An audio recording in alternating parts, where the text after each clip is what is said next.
হে আমার প্রিয় রব, আমি সত্যিই খুব ভেঙে পড়েছি।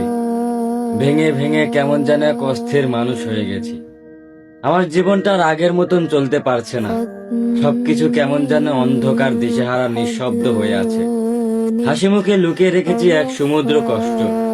কাউকে কিছু বলি না, কারণ সবাই নিজের মতোই ব্যস্ত। তবে আপনি জানেন রব, আমার ভাঙা মনের প্রতিটা শব্দ। আপনি তো ভালো করেই জানেন আমি কতটা অসহায়। হে আমার রব, আমি আর পারছি না। এই ভাঙা মন, ক্লান্ত চোখ, সবকিছুর ভারে যেন বুক চেপে ধরে আছি। আপনার দয়া ছাড়া আমার আর কোনো কিছুই নেই। আমাকে ধৈর্য ধরার তৌফিক দিন। এই কষ্টগুলো সহ্য করার শক্তি দিন।